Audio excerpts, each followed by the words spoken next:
We have breaking news today, actually a lot of it, and a big part of it is Nunes is now demanding answers as it relates to senior Obama officials. And I think this is getting very interesting as we now move along. And anyway, in close, please find a series of questions, he writes, regarding the information contained in the Steele dossier, which was funded by the DNC and Hillary for America, Hillary's campaign, and used in a Foreign Intelligence Surveillance Act. Remember, with the bulk of information for that FISA warrant was the Steele unverified dossier that was paid for by Clinton. And of course, the judge wasn't told any of this in this case. Please provide complete written responses as soon as possible, no later than March 2nd. And some of the questions: when and how did you first become aware of any information contained in the Steele dossier? In what form was the information in the Steele dossier presented to you, and by whom? And also describe each instance. Who did you share the information with? When and in what form? Please describe each instance. What official actions did you take as a result of receiving the information contained in the Steele dossier? Did you convene any meetings with the intelligence community and or law enforcement communities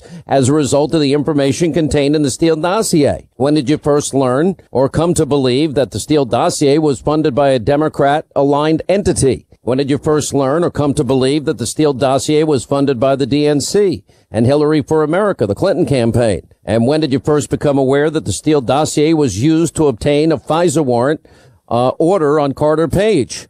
Was President Obama briefed on any information contained in the dossier prior to January 5th, 2017? Did you discuss the information contained in the Steele dossier with any reporters or other representatives of the media? If so, who and when? Anyway, there's a new article out highlighting all of these developments. We have Sara Carter is with us. You can go to saracarter.com. If you want to get a hold of it, we have a link on Hannity.com. All right, so these letters were sent to former senior Obama administration officials. Do we know exactly who? Well, they're not releasing the names right now, Sean, so that's very important. They have sent it to quite a few senior Obama administration officials. I think we can guess who some of them are. I would suggest, Victoria Nuland is probably one of them over at State Department, Jonathan Weiner over at State Department, people within the White House close to President Obama, possibly even President Obama himself maybe got one of these letters. Definitely Susan Rice, others that were very well aware of what was going on here, and possibly people within the intelligence community. I've heard rumors that maybe even John Brennan is on this list, other senior officials. I think that the questions are so pertinent, Sean, because one of the most important questions in the whole list of questions is, did President Obama, and we know we've seen all the information and text messages between Peter Strzok and Lisa Page going back and forth, where they talk about briefing Obama. Some people believe it was on Russia.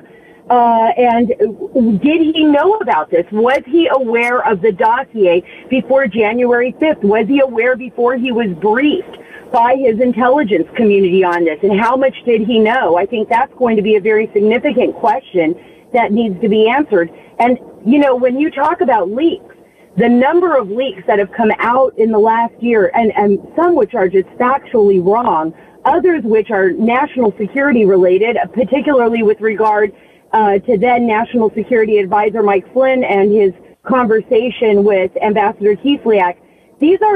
Some of these leaks are criminal, and they're investigating them right now at the DOJ. And I think that putting these questions out there, giving them till March 2nd, I believe if they don't answer it, the next step would be to subpoena them. All right. So to what connection do you think that this is related in any way to what we learned about Susan Rice and her memo to self on January 20th, Inauguration Day, just before she was leaving the White House for the last time? And she writes, note to self, Barack Obama said, do it by the book. He said, do it by the book. He said, do it by the book. When she wrote that note to self, which was interesting to me, is this in relation to what might have come up at that January 5th meeting? Because they were also talking about not telling the Trump administration, the incoming administration, anything or a lot of things about this. Absolutely. I think you brought up a really great point there. And it is, according to the sources I've spoken with, related to that as well. And that's something that they want to look into. And think about this, Sean, and this is a question that keeps coming up. When that strange email to herself that Susan Rice sent, and when she talks about doing it by the book, why did they do other things not by the book beforehand, that they have to, that she has to overly emphasize, do it by the book in this particular instance? Was this a CYA, as people are stating, based on the strangeness of this email that she's sending it to herself? So these are questions that they need answered, and they need to know who inside the administration was aware of this, because as we know now, as the evidence has come forth, as this onion is being peeled back, as we used to say, we see more and more that the direct collusion here was the DNC, the Hillary Clinton campaign, Fusion GPS, a foreign agent, ex-foreign agent, British spy Christopher Steele, the FSB in Russia, other Russian entities that were involved. So directly we can see with these American entities, which are the Hillary Clinton campaign, and now we're looking at the State Department. And when you look at the State Department, a lot of people tend to forget that because there's so much news out there. You have senior officials in the State Department that are being fed information from Christopher Steele, and then they're feeding that information, from the State Department to Christopher Steele back to the State Department. You have people like Sidney Blumenthal involved, close friends of Hillary Clinton, a second dossier, and Cody Shearer, who was also very close to the Clintons and worked with Bill Clinton during his presidency. So this is something that I think is vitally important to look at, and this is the reason why Chairman Nunes and others like Senator Grassley, who wrote a memo himself and who's charged a criminal referral against Christopher Steele to the DOJ, are so intent on finding answers.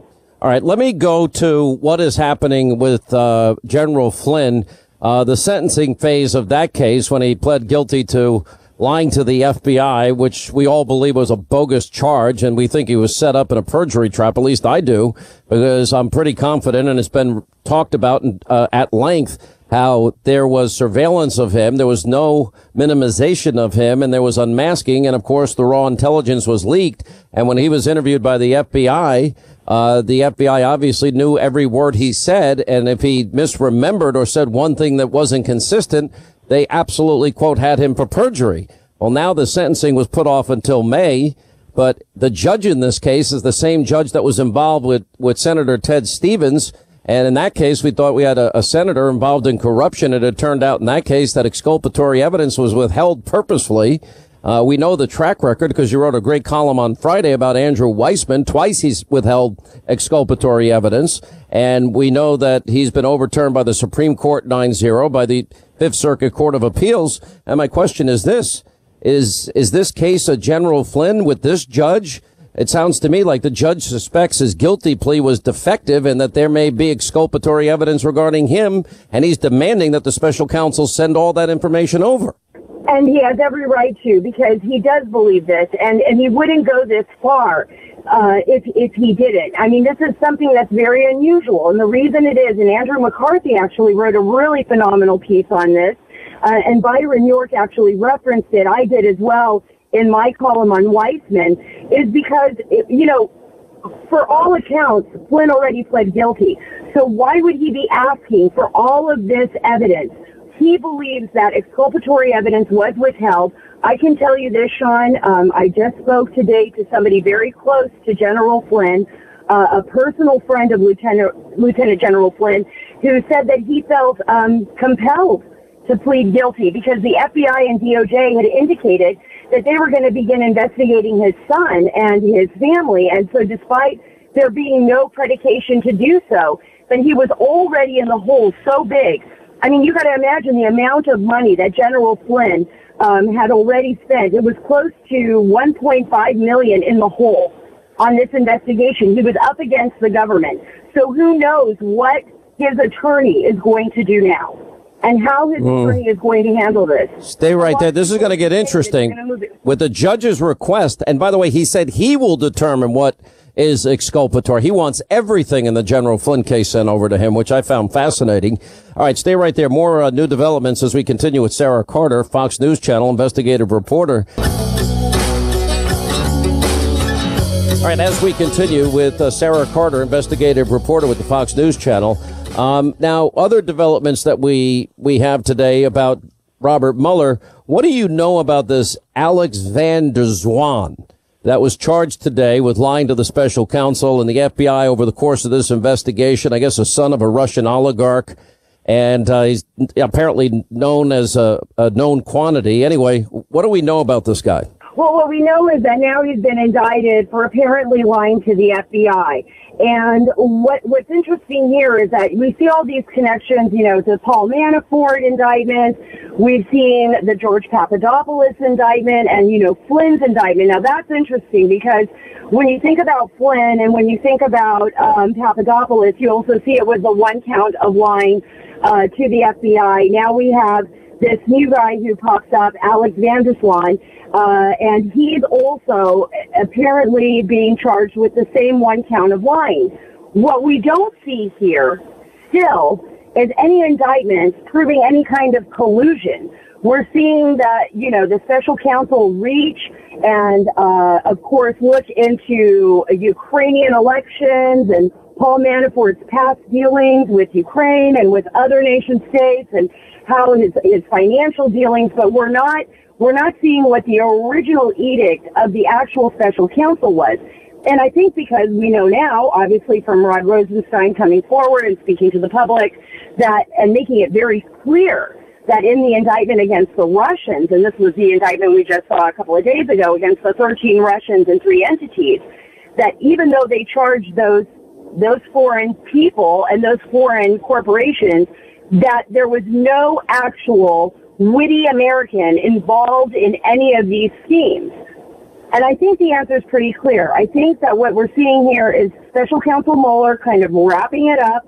I know some people are expecting more indictments down the line, but I don't think we're going to see indictments to the extent of what was once proposed over the whole last year of any kind of connection between the Trump administration or Trump campaign in collusion with Russians. I don't think that's going to happen. I think this is more of a deep dive into the Paul Manafort case, and we'll see a couple of deep dives into other areas, but I don't think we're going to see anything actually on the main frame of the edict of what was supposed to be collusion between the United States and Russia. All right, Sara Carter, we'll see you tonight on Hannity, 9 Eastern on the Fox News Channel as we continue this investigation. Every day there's bigger and bigger and bigger developments, and yeah, it's like unpeeling layers of an onion, but we're getting there.